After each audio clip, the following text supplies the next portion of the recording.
She's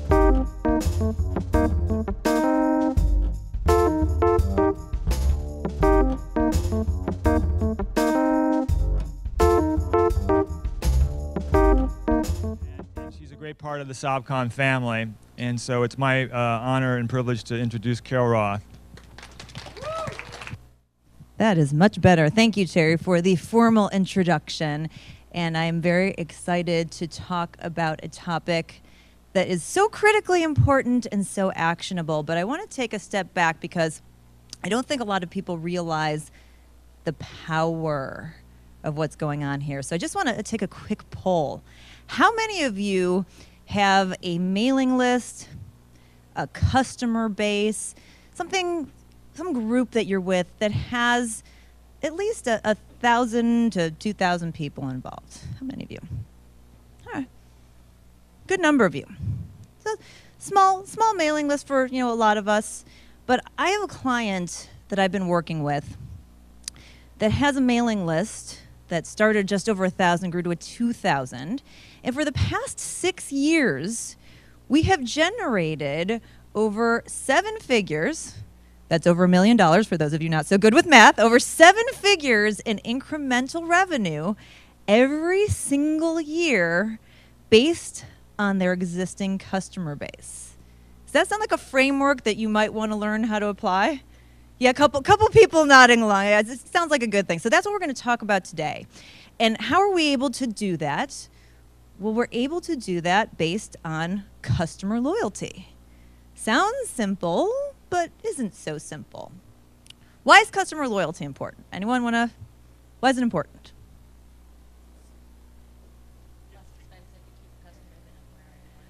Hell to the yeah. Same thing. Exactly. They'll do all kinds of things for you. I mean, how many people wear T-shirts that say something like Nike? That's free advertising from your loyal customers. How many people will volunteer for brands that they absolutely love? And how many of you sell even more to customers who love you and have them go out and tell other people and bring them into the fold? Yeah, lots and lots of people. And if you have people who love you, the chances are they're probably hanging out with people who look a lot like them. So for those of you still not good at math, they probably will still love you. So this is customer loyalty, and you could take out the word customer and put, donor or partner. I think even in some organizations you could probably put in employees. So this is a framework for getting people into action and really creating bonds. And it seems like the simplest thing in the world to do, but the biggest brands in the world mess this up on a day-to-day basis. In fact, when you think about customer loyalty programs, what comes to mind? Something that looks a lot like this. Mine happens to be for Express Spa. How many of you have a card that offers you points per dollar, buy 9, get the 10th free, something like? How many of you have at least one of those? How many of you have at least a dozen of those? For how many of you does this create loyalty to the company? Yeah, a couple yeah, not very many. You know why? Because this isn't loyalty. This is kind of like bribery, right? It's the same thing as price competition in a way. And we've all been taught you never want to compete on price, right? You want to compete on value. So buy 9 and get the 10th one free is kind of the same as a 10% discount, if you will. It's just a little bit sexier to say that. But what happens if somebody who looks a lot like that company says, well, you don't have to buy 9 and get the 10th free. You can buy 7 and get the 8th free. Would that be tempting? Well, for people who aren't loyal to the brands, but who are loyal to the program, absolutely. And so that's the way customer loyalty has been approached wrong historically. It's creating loyalty to a program, not to a brand. Now, what else does this sort of what I like to call customer loyalty 1.0 do? It misses a whole class of folks. It rewards the people who do what? Who spend money. I have cleverly labeled these people the spenders. Very good. Liz wasn't good at marketing. I'm good at marketing. So these people are the spenders, right? And if you spend, you get rewarded. But are those the only important customers in your organization or to your organization? No. You know why, right? Because there are influencers. There are people who are mavens and connectors or, just have a really big mouth who basically will go out and advocate for your brand, and they will indirectly account for revenue or donations coming in or people helping out your organization. These influencers who reach out there, and we do not reward them when we have a points program. I like to call these people the senders, to rhyme with the spenders. So basically, you have this whole loyalty program structure that rewards the spenders but ignores the senders. Okay, so that's 1.0. We know that's not working so well. So then what happens? Social media comes along, right? Social media, I'd say sort of customer loyalty 2.0. Because they realize, hey, we've got these people who are influencers. We should probably engage with them, build bridges with them, and have them advocate, reach out to them. And so what did the brands do? The exact same thing. They said, we're going to buy the loyalty of these influencers. We're going to give you free stuff if you will be an advocate for our brand. And so how many of you have ever been approached by a brand before and been given, free products or services to kind of spread the word? Any of you? A lot of you participate in that, right? And if one of their competitors offered you double and some cash, how many of you would probably jump ship and go to the other brand? Let's be honest, okay? A lot of people. And the reason why is because they're approaching it in the same way. They're approaching it in a transactional nature. And customer loyalty isn't about transactions, right? It's about building relationships and connections with people. So just think about your personal life. Think about every year at the holidays. How many of you get fruit baskets and fruit cakes and cards from people you haven't heard from all year? I get lots of those. And so does that create more loyalty to those people than the people who've been there all year long in my life, who've been engaging with me and have been calling me on the phone and interacting with me on Twitter? Absolutely not, because I have relationships with them. So customer loyalty 3.0, the big revelation here is it's really about building those bridges and the relationships with the customers. It's about making them feel cared for and important in being in a bona fide relationship. Now, that may sound really easy in principle, but it's tough.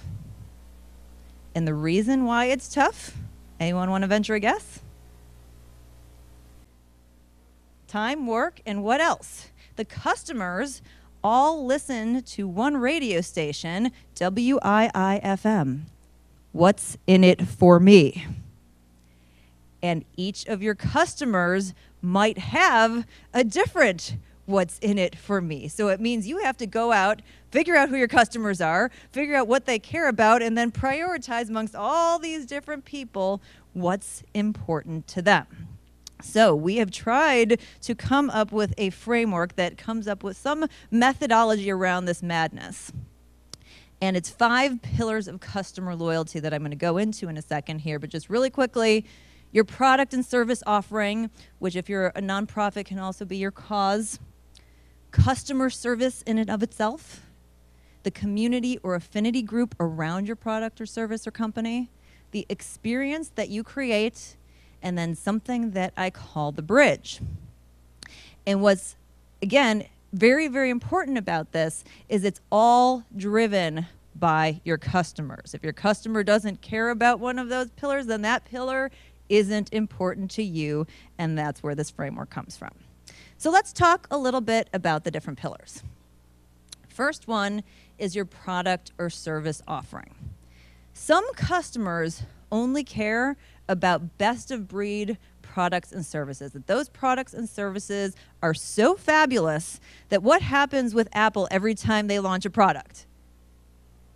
Lines all around the block because people love the functionality of the product. Same thing with something like McKinsey on the services side. It's, Cadillac of consulting companies, so to speak. And so the product or the service can create loyalty in and of itself.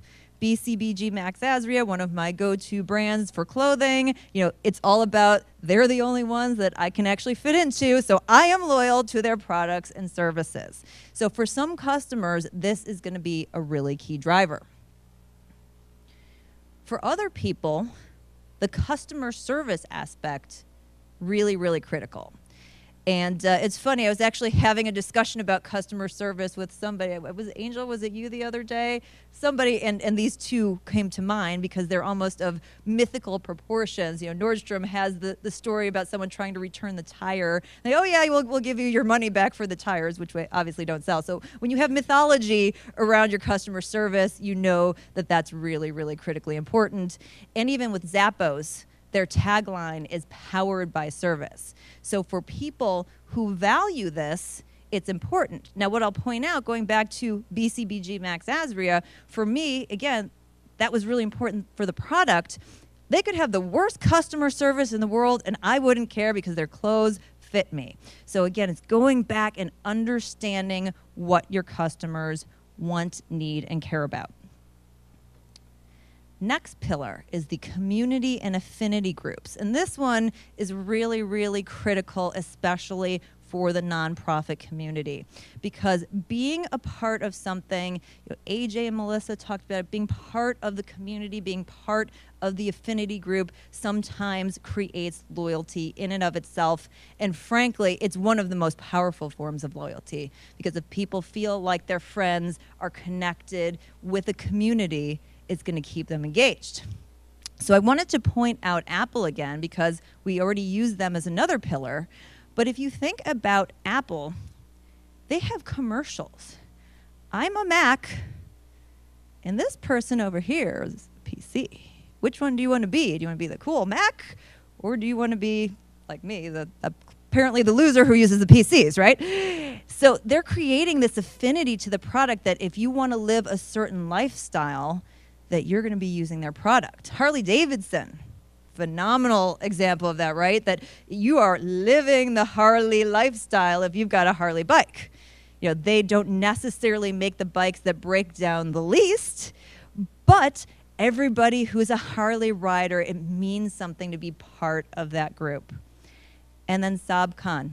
The reason why people are here in this room, the reason why people come back over and over again is because this is a community. This is a group of people who take care of each other on an ongoing basis, year in and year out, and that breeds incredible loyalty. So again, this is a very, very important one of the pillars. Next pillar is experiences. And I'm going to use SOBCon again to illustrate that you can be in multiple legs of this stool, if you will. And I think we're all experiencing the experience, how clever, that when you're in a room like this and you have a mastermind format where you're sitting with people who are incredibly brilliant, incredibly open and giving, and respect each other, it creates an unusual experience. How many of you have ever been to a conference that was anything like this before? Yeah, it is mind-blowing. Yeah, Liz, I know you've been to this one. That wasn't the point. But it really does. It creates a special experience.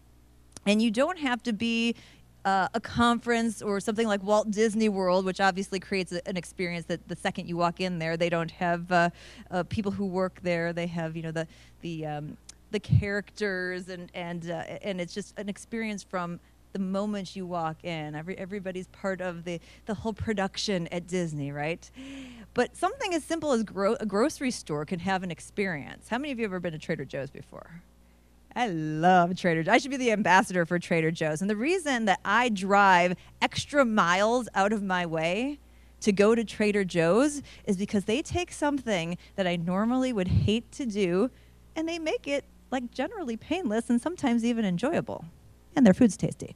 But it's really the experience. I mean, you go into a Trader Joe's and somebody will walk you over. I can't find the dark chocolate nonpareils. And that's going to be a big problem if I don't get my dark chocolate nonpareils. Oh, they're over. We've moved them over here, and they'll actually walk you over there. I mean, it is a special experience that they create in the grocery store environment, and that creates loyalty. So what happens if you have a product or a service that really doesn't have any of those attributes? What if you have something that's a little bit more of a commodity or something that people just don't really care that much about on a day-to-day basis? What do you do then? Well, you build something that I call the bridge. And that can be through creating content. It could be through partners. But it's identifying what's important to your target audience and finding other people to deliver that for you and you back in. So Campbell's Soup's a good one. I mean, Campbell's Soup is kind of almost a commodity product, right? It's basic soup. And who's their target customer? Busy moms. So what do moms care about more than anything? First thing, their kids. So what does Campbell do? Well, if you cut off the label of the Campbell Soup, we'll donate to your kids' school. Well, that's a good way to build a bridge. You care about my kids, I'm going to buy more Campbell Soup. Okay, good thing. Well, what else do busy moms care about? Time. Time. They've got no free time whatsoever. So what does Campbell do? Well, here are some time-saving recipes using our products, using other people's products, because we know that that's important to you.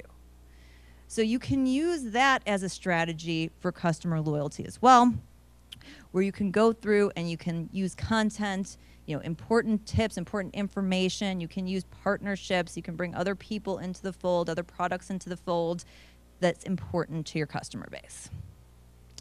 So I want to take this framework now and I want to put it in the context of what we did with my client, Integrity Toys. And we showed you, Lisa's modeling the one that I have, but basically Integrity Toys is a manufacturer of collectible fashion dolls. It's definitely a niche business. And they were a small company that had really loyal fan offering in theory, but they really weren't sure how to bring everybody into the fold. And Integrity Toys does an amazing job. They're really known for the product. The reason people got into collecting these dolls over Barbie or anybody else that was out there is that they were known for quality attention to detail. But because they were a small company, they weren't doing enough to really identify what the key pillars are and take advantage of them. So, first thing that we did is we had to get the knowledge because we had to understand what it was that those customers wanted. And before we could understand what they wanted, we had to find them. So Integrity did have an email list to start with. And then they also went online and found that these people who liked fashion dolls actually congregated in forums that were around the topic, like you do around any other interest that you do. And from those dialogues, we could kind of see some of the people who were the spenders that they had in their collection every single doll that was ever made, and then the other people who were the spenders, who were just basically facilitating the dialogue. And we looked in and we said, well, what do these people want? First thing these people wanted was access to the product. Because when you have a limited edition item and there's 300 produced or 500 produced and you don't get it, then you have to pay 2 to 3 times the amount on the secondary market, and that was frustrating to people. Second thing they wanted was information. This was a company that was small, it was a little bit disjointed, and in this particular community, being kind of on the inside and first to know information had a certain cachet about it. So we wanted to make sure we got information to people fast and accurately. And the last thing was they wanted to engage with like-minded individuals. They were seeking out other people on these forums to connect with. Because if you think about it, this is something that, a lot of people probably think is quite strange, right? There are some people who get it, but this isn't something like in your life when you're at work or you're talking with your family that you necessarily want to bring up and have a dialogue about, right? So for these people to find their soulmates, if you will, the people that they could really express the hobby with and enjoy it with, was so critical to them. So we created a program for them called the W Club. And this W Club is a formal customer loyalty program. Try saying that 5 times fast. But you can do any of these types of things I'm going to talk about on an informal basis. It doesn't have to be structured as a membership program. So what we did, first thing we said is, if you sign up for this, we're going to give you access to product. Product drives. It was an important pillar for this community. And we said, we're going to guarantee you that when you sign up, you can upgrade your membership with a doll. Clever, more dollars in our pockets, but makes them happy. That during the course of the year, that we're going to produce edition sizes that are based on how many you order, which again is great. My client doesn't even have to guess on the inventory. Now they're producing to exactly what the community wants, and the community gets access to the product and upgrade. So it was absolutely huge. Second thing we did was customer service wasn't a top pillar, but we said it is an easy pillar for us to offer something that doesn't take a lot of time and effort and really up the game and up that relationship. So what we did is we gave them VIP customer access through a special email address and somebody who answers that email called a liaison. The liaison there, the liaison between the company and the VIP customer. And so they get an answer to their question, even if the answer is, I don't know, we'll have somebody figure it out, but just somebody who's reaching out to them really quickly, making them feel important. And the really cool side benefit of this over years has been that we've actually trained this group of people to figure out the answers to their own questions. So they rarely use this. In the beginning, they were using this all the time. Now, a question or two probably trickles in a day. The next thing we did was we created a community. And I'll take a step back. The way we structured this program, we wanted to make it exclusive, but not exclusionary. So we open it up for membership one time a year for about a 6-week window, and anyone can join during that window. But if you miss the window, then you have to wait till the next year. And inevitably, there are people who, the day after it closes, who go on the wait list for the next year. I cannot understand after we're marketing it for 6 to 8 weeks. But we want it to be open and accessible to everyone, but we wanted to create that incentive for them to become part of the community and not wait to see what the perks and privileges were for each year. So that was the structure that worked well here. And then we created an internal forum so that they can have another place to talk amongst themselves, as well as the information that they're getting on a day-to-day basis, and really give it kind of this club feel. Then we wanted to up the experience. So we're just moving down each of these pillars, and online and offline, we're doing events. We use GoToWebinar actually to unveil new products to them and to have opportunities for the designers and the people in the company to engage, to come out and say, hey, VIP customers, let us show you what we're up to, and give them an inside sneak peek before anybody else, and then go back to the forums and maybe have a chat. And then we also take it offline as well. In fact, in 2 weeks from now, I will be in Schaumburg, Illinois at the Renaissance, if you want to stop by.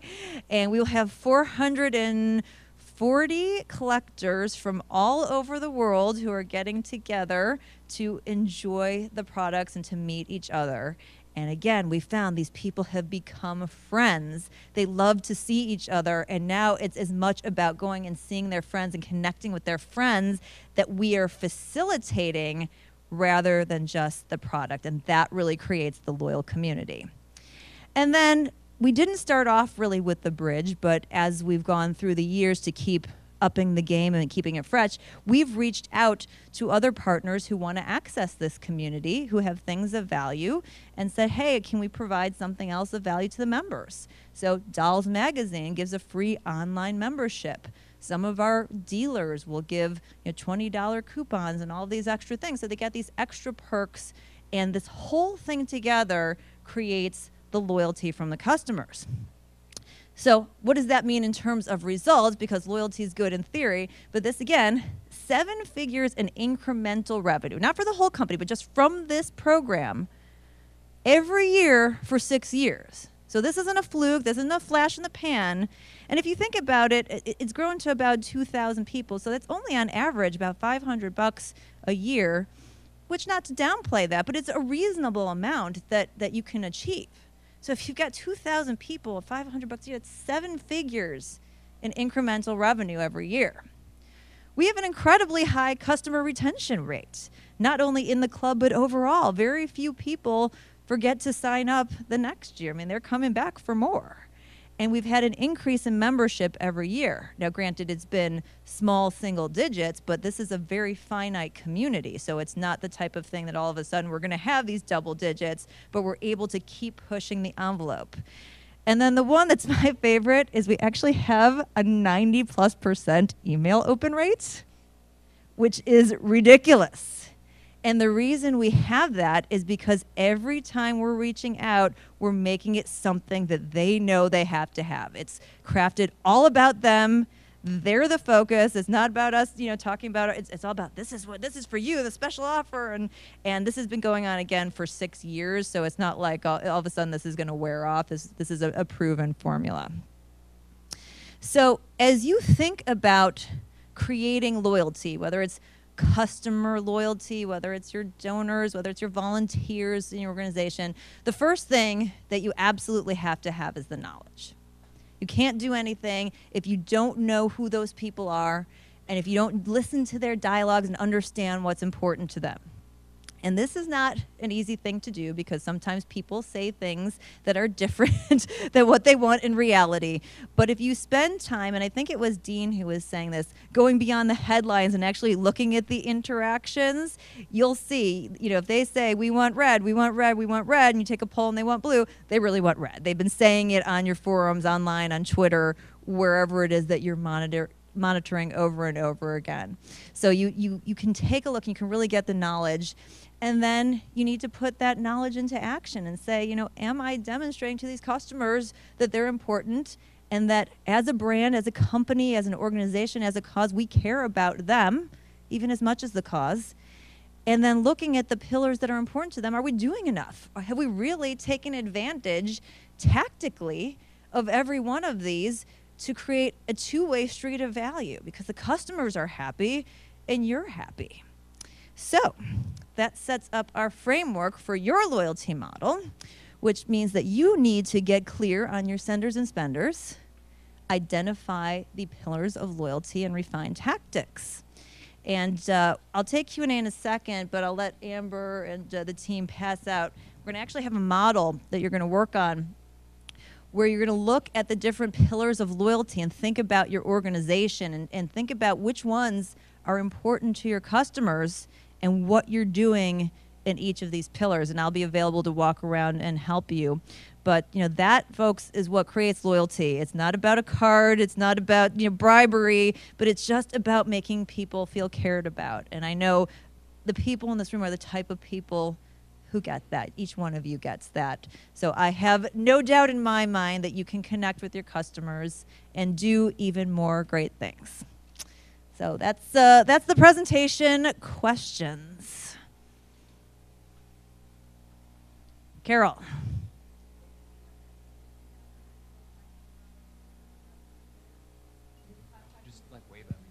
No, that's just on average about how much they spend. So in our program, and you can do an unpaid program or a paid program. It doesn't matter. It's about the extra incentives you build in. So for ours, it's just a $50 membership to join because we want people to have some skin in the game. But for that, they get entered in lotteries and they get the chance to buy more from us, which I think is phenomenal, and they get the inside information. And then we start from day one. Day one with your $50 membership. If you want to pay $180, you can get this exclusive product or this exclusive offer. And if you want to double upgrade, we have the double upgrade package, which you can get 2 things. We start out from the day that you register, giving them something special that's important to them that also generates revenue. And then throughout the year, we really, not everything we do is a revenue generator. We do a lot of things pro bono. We have contests. We have chats. But we keep the revenue generation in mind. And so when you look at the sum total of the year, that's about incrementally how much the average member is spending. For us, it's a little bit higher than that, but I'm saying to get to 7 figures, you would only need, on average, those people to spend $500 throughout the year to get to the 7 figures. Any questions? Ms. Britt? Oh. Run, Terry, run. You know, one of the big things about loyalty that I think businesses sometimes overlook is essentially appreciating the value of what they have. So what kind of checks and balances did you either implement with this group, or do you recommend for making sure that you either, one, don't take advantage of or don't contaminate this loyalty that you've built up over so many years with this very specific group of people? Yeah, I think for this company in particular, they had obviously people who were loyal, but they hadn't done anything formal about it, and that's why we went in and really did the listening to start to say, okay, who are these customers? And instead of spending, this company was spending all kinds of advertising, going out to other magazines and planting things, trying to convert people to become fashion doll collectors, and that's a very, very difficult thing to do. So we said, why don't we just go to these people that we were having and pay attention to them? And then from a checks and balances standpoint, we actively dialogue with them. And then we also informally, because they tell us on the forum, which by the way, nobody else can see, so it's self-contained, they tell us when things that we didn't like when the company did this, and most of the time it's not group related, it's company related. Oh, this happened, and we address it. I mean, it gives us a mechanism to jump on it. So I think, once you identify who these people are and you engage them in the dialogue, it really is a dialogue. It's not a monologue. It's not us projecting. It's having that two-way conversation. And so I think that that's really the best system that you can institute, is to have a conversation on an ongoing basis with the customers and really ask them. I like to call it verbographics. Some people go with demographics as a way to figure out what your customer wants. I go verbograph. Ask them. They'll tell you. And so I think that that's really the critical thing to do. And then just listen in informally when you're not actively talking to them. They're having conversations amongst themselves, so pay attention to those conversations. One more, I think, before we go. So you talked about kind of version 1.0, 2.0, 3.0. Yes. It seems like, I agree, 1.0 is kind of bad, doesn't seem to work very well. But 2.0 seems to have value to me. And what you're talking about here is really executing on that and extending that. Can you talk about, is that the way you see that? I think that in 1.0, 2.0, 3.0, to be fair, I completely made that up in my framework, so it's not like a real thing. It's just kind of an example. And none of them are bad. It's just a question of how effective do you want to be. So 1.0, it can be effective. It just doesn't necessarily create the loyalty. It's not the best option for you. So if you're going to bother spending the time, then you move to 2.0, and 3.0 really ups the game. And I think that my distinction between the approaching the influencers and giving people stuff is you're just not creating those relationships. So my point, I guess, is taking it to the next level, regardless of who that person is, and actually creating a meaningful relationship as a person, kind of humanizing the brand, if you will, and having that relationship rather than just depending on something that's free or swag or something that's bribing the person, because at the end of the day, if something better comes along, they're going to leave you as fast as a rock star is going to leave his girlfriend, right? So you want to have that really good relationship, that really good partnership. Yes. Is that our time? All right. Yeah, it's time to mastermind. If there are other questions, I'll walk around and happy to ask. Yes. Thank you, everybody. She blinded me with science. Hey, Carol, let's give a big hand for Carol Roth. Thank you. Woo-woo.